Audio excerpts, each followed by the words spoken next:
రాజుగారులను వైరాగ్యం వచ్చినటువంటి ఆయన లోకానికి ఏదన్నా ఇంత నామూలకంగా మేము జరగాలనుకున్నాడు. ఏం చేయాలి? ఒక మేకను మెచ్చేయాలి కట్టేసిండు రాజు కర్మాల్లో చెప్తే ఎవడో చేస్తాడు. డబ్బు సాగించేసాడు మన జీవన పట్టాల. అయ్యా నా తాగా ఒక మేక ఉన్నది, ఆ మేకను ఎవడన్నా కడుపునుండే మేపుకొచ్చినట్టయితే పొద్దుమింతలా చెక్కులు కాదు ఉట్టి కాదు ₹1,00,000 కట్టాలని ముందర వెంట తీసుకొచ్చుకోవచ్చు. కానీ మేక మాత్రం కడుపునుండే వెళ్ళాలన్నాడు. అందరికీ ఆశయిస్తుంది మేకం మేపాలనే పూజ కావాలనేది లేదు. ఏదో రకంగా ఏదో తనం వేసుకురావచ్చు. ఇది సింగిల్ నాన్న వేసుకుంటాం, ఇంకా మంచి తవులు పెట్టేస్తాం, మంగళూరుని పెడతాం, ఇంకేదో చేద్దాం, ఏదో చేద్దాం. అందరికీ మాయ పుట్టింది. మనకు ఒక్కొక్కరు మేసుకొస్తా ఉన్నారు. పుట్టినది దాకా ఇంత రావాలి ఒక్కరు ఆ మేఘం వేసే తీయాడు వెళ్తారు రాజుగారు పక్కన ఊపుతాడు. ఆ మల్ల మేఘం ముందు వేస్తే దాని అలవాటు ఏముందో కానీ ఉంటుందా నారాయణ? అది ఊహోలు ఉంటేనన్నా ఒక మెట్టు అనుకొని ఇచ్చి అంటున్నాడు. రాబట్టాడు నువ్వు మేస్తే మళ్ళీ నువ్వేస్తావు రైడా నువ్వు మేపడే అయిపోయి ఇంత కష్టపడేదంతా ఉంటుంది. ఇట్లా ఎంతో మంది కష్టపడతా ఉన్నారు, అంతా ఉంటుంది. అయినా ఆ పంతాన్ని అడ్డం పెట్టడం రాదు. సుమారుకు భూమి లేదు, ఏది లేదు, వైరాగ్యం ఉన్న మనిషి సరే నేను నేర్చుకొస్తానన్నాడు. చక్కగా రూపాయలు పోగానే పరిగెత్తుకున్నాడు. ఇక్కడ లేవలేవు కానీ ఎన్ని కొట్టినా దంతం అయితే కానీ పరిగెత్తాడు. చక్కగా మంద భూమ గాడిని తీసుకుపోయినవని మేకను అది మూటి కింద వేసాడు. మూటి మీద వడ్డనేమో తిరుడు పనిచేసింది. మళ్ళీ ఆడికెళ్ళి ఊకోలే పచ్చని గడ్డికాడి తీసుకుపోయాడు. అన్న తిందామని దగ్గర మళ్ళీ దెబ్బకొట్టాడు. ఆడలేదు నారవశిని సింగలు పల్లెంలో పెట్టాడు. తిందాం అనుకునేది మూడు మీద దెబ్బకొట్టింది. దానికి ఆలోచన పెరుగుతుంది. పోస్తాడు తినని ఏదో దెబ్బలు అనుకుంటుంది. ఏం దెబ్బా అని చూసి 3 గంటల వరకు దానికి తెలిసిపోయింది. ప్రయత్నం చేస్తూనే ఉన్నాడు. ఏదో ఒకటి ముందలేస్తాడని చెప్పబడతాడు. ఆ మేక అనుకున్నాడు అది కడుపులో పడేది లేదు. ఇంత అనుకున్న రక్తైంది. తలకాయ కింది పెట్టకపోతే అనుకొని మొత్తం మీద ఇక ఏ రాజుగాడికి పోయినా మూతి కింది పెడతలేదు. ఇంకా అయింది. రాజ్యసభ నిండుగా ఊపుకున్నారు. చక్కగా రాజు ఊపుకున్నాడు. అయ్యా నేను మేపుకొచ్చిన అన్నాడు. నిన్న మనకు కుక్కలేము బయటికి వెళ్ళేది. మీకు ఈపులేడు దెబ్బలు కడుపులో ఏమీ లేదు. చూస్తులందరూ కోపంలో తోటిన పని అయితేనే మేకనికి ఇష్టం మేపుకొచ్చి ఆడేడు నమ్మిస్తే అందరూ అనుకుంటున్నారు. రాజు గుర్తుపెట్టింది నా దగ్గర దొరికిన వయసు చక్కగా రాగానే ఆ మేఘం వేసే వేయి కాడ ఆ గడ్డి కాడ మేఘను అడిగి నేర్పించాడు. బరువు సంకలం ఎక్కువ ఆంజనేయులు పడ్డాడు. మేఘనికనే ఆ గడ్డి దిగు చూస్తలేదు, వీధి దిగు చూస్తున్నాడు ఆ మేఘ. అప్పుడు రాగలడు మేపుడు లక్ష్యం ఇవ్వండి. ఇవ్వండి ఏం మేపుడు చెప్పండి. రోడ్డు మీద తిననీయలేదు. మన మనసు కూడా మేక లాంటిది. చూసిందల్లా కావాలంటది. అయినా కోరుతూనే ఉంటుంది. ఇల్లు లేనప్పుడు ఇల్లు కట్టుకుంటుంది, భూమి లేకపోతే భూమి కట్టుకుంటుంది, స్కూటర్ లేకపోతే అనుకుంటుంది, ఇంకా వేరే పైసలు అయితే కారు కొంటుంది. ఇక్కడ చనిపోయినాక హైదరాబాద్ పోతుంది. ఆడ చేయవలసిన పనులు చేశారు. అక్కడికి వెళ్ళి కూడా అమెరికా వెళ్ళి పోతూనే ఉన్నారు. ఎన్ని రూపాయలు వచ్చినా అంటే సంపాదించుకునేది కష్టమైనా ఇంకా కావాలి ఏం చేస్తాం చెప్పండి. లేనోడు ఇంకో అంటూ కొత్త కోసం వెళ్ళవలసిందే. వారి స్థాయిలో వాడు మీ స్థాయిలో ఉన్నాడు. కాబట్టి వీలయ్యేంత వరకు కృష్ణ పరమాత్మ మీ మనసును నువ్వు మంచిగా చేసుకోవాలంటే గుణ అభ్యాసేన సుఖంతేయా వైరాగ్యేన చగురు చేతే. అభ్యాసంతో సాధన మొదలుపెట్టు. వైరాగ్యం అనేది లోపల నింపుకొని మందు తిన్నట్టుగా సత్యం ఉన్నట్టుగా నువ్వు ప్రయత్నం చేయి. బంగారం గొలుసు కనపడ్డా నాకు అవసరం లేదు అనే నువ్వు సాధన చేస్తే అది అవసరం లేదు. భక్ష్యాలు పెట్టాడు తీవ్రంగా ఉన్నాడు ఉంటాను చెప్పండి. షుగర్ ఉన్నానికి తెచ్చి అన్ని పోసిన అనుకోని ఉండదా తీసుకున్నా రోగం ఎక్కువైతే నాకు వద్దు అని ఎట్లా అంటాడో వైరాగ్యం సంపూర్తిగా లోపలికి వచ్చినటువంటి వాడు కూడా వస్తువులు కనిపిస్తే నాకు వద్దు అని మనసు అంటది. ఆందోళన సంబంధం లోపల ఎక్కడ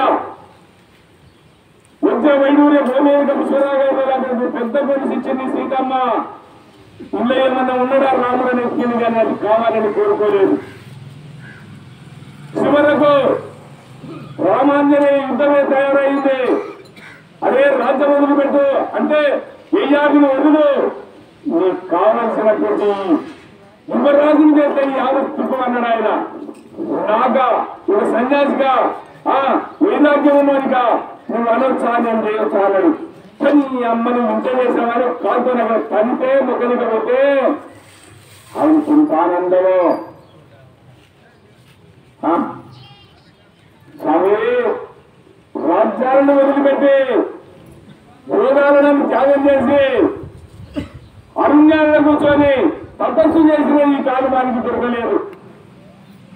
అక్కడికి కాదు నా అదృష్టము నాకు కలిగింది, తన్నింది అయితే ఎంత ఇది అని అనేకంగా వేడుకొని ఆ రకంగా బాగుపడ్డాడు. కాబట్టి అది ఆంజనేయ సంవిధానాన్ని రోజు వస్తున్నాం.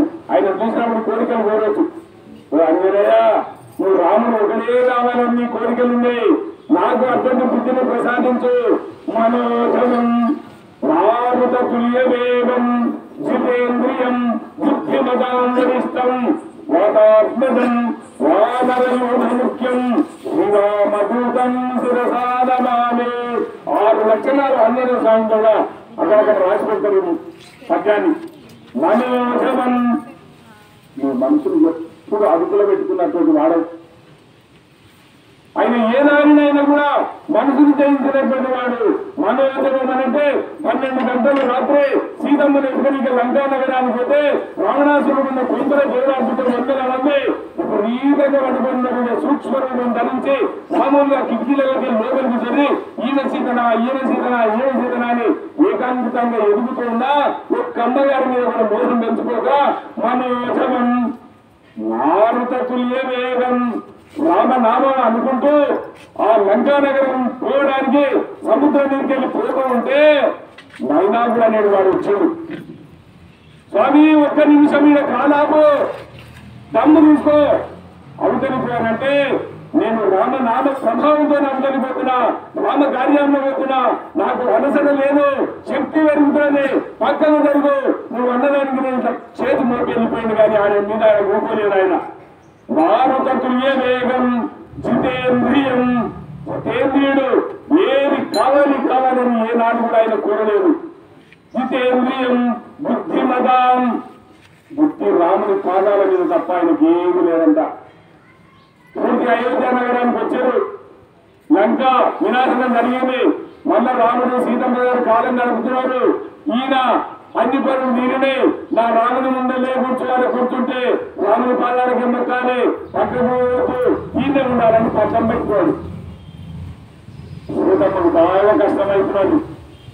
ఏమిరా అత్తగారింటికి రాగానే అరణ్యానికి పోతుంది. అక్కడ నన్ను స్వేచ్ఛగా 4 రోజులు వాడుకుంటాను రావణాసురుడు తీసుకుపోయి అక్కడికి వెళ్ళి మళ్ళీ ఇక్కడ చేయరు కాలగడుపు 4 రోజులు అంటే నా గురువు అని గురువు కాలగడుపు ఉంటే మా కాలం ఎట్లా ఏమి అనలేక రాముడి దానికి వచ్చిందంట. స్వామి నాకు ఒక సంకల్పం కలిగింది, అది నువ్వు నెరవేర్చాలి. ఏంది? 7 సముద్రాల నీళ్లు తీసుకొచ్చి శివుని పాదాలకు అభిషేకం చేద్దామని ఉన్నది. స్వామి నీళ్లు తెప్పి ఎవడు వాడు ఈయన తినబోతాడు, వీడు 4 రోజులు పోతే నేను కొనాల్సి ఉండొచ్చు అనుకున్నాడు. అప్పుడు రాముడు అనుకొని, హనుమా నీ అమ్మ కోరిక ఇంకెవరు తీరుస్తారా? నువ్వెవరు బిడ్డ అంటే మరి ఎంత చేయాలా? నేనేమో రాముడు పాదాల దగ్గర ఉన్నాను అనుకున్నా, అమ్మనేమో దూరం పంటున్నది, నా పంటను ఎట్లా నెగ్గాలని చెప్పి రామా అని ఏడుస్తూ ఉంటే మరి ఏందో తెప్పియాలి అంటే పెద్ద డ్రమ్ము తెప్పించిందట, తీసుకొని పోరాని. రామా అంటే తోకకు ముడేసుకున్నది ఆ డ్రమ్ము. రాముడి పాదాల దగ్గర ఆంజనేయ స్వామి ముగ్గురుడు డ్రమ్ము పోయి 7 సముద్రాలను నీళ్లు వేసుకొని వచ్చింది. ముక్కు మీద ఏలేసుకొని సీత మాటలు ఏం జాగలేదు, సబ్బులాంటి ఇట్లా పోయిందంట. కాబట్టి బుద్ధిమతం, ఆయన ఏదైనా నిర్ణయం చేసుకుంటే ఆ బుద్ధిని నిఘాతంగా వేసుకున్నాడని బుద్ధిమతాంతరిష్టం వానరయూఢ నృత్యం. కిష్కింధా నగరాల్లో ఎన్ని కోతులు, ఎంత సైన్యమో, ఎంత ఇంత అనేది కాదు ఉన్నా ఆ కోతులన్నిటికీ ఈయననే ముఖ్యుడిగా సేనాధిపతిగా ఉన్నాడు అని మనకు పెద్దల ద్వారా చెప్పడం జరుగుతున్నది. కాబట్టి వీలైనంత వరకు వానర యుగ ముఖ్యం శ్రీరామదూతం. అంత పెద్దగున్న ఆయన రామదూతనే. రావణాసురుని సంహరించాల అక్షయ కుమారుడు అశోకవనం అంతా నాశనం అయిపోయింది. చివరకు ఇంద్రజిత్ వచ్చి బ్రహ్మాస్త్రాన్ని వేస్తే ఆ బ్రహ్మదేవుని అస్త్రానికి కొంచెం కట్టుబట్టట్టుంది. చివరకు ఆడు కూర్చున్న సింహాసనం దగ్గరికి పోయింది. ఎవడవురా నీవు? దాసోహం కోసలేంద్రస్య. ఓ రావణాను మంచిగా అడిగినావు కాబట్టి ఆ రామచంద్రమూర్తి దాసుని అని అడిగిన. ఎక్కడ రా దాసునివి?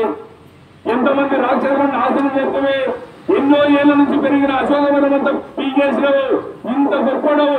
ఎక్కడి దాసుడు? దాసునే కాదు, ఎవడైతే రామకార్యానికి అడ్డొస్తాడో వాని భూమి మందం పెగలించడానికి నేను కంకణం కట్టుకున్నటువంటి వీరుని అన్నాడు. అంత శక్తి ఉన్నటువంటి ఆంజనేయుడు కేవలము మనం దగ్గర పోయినప్పుడు కోరికలు అడిగే కన్నా స్వామి నీ లోపల ఉన్న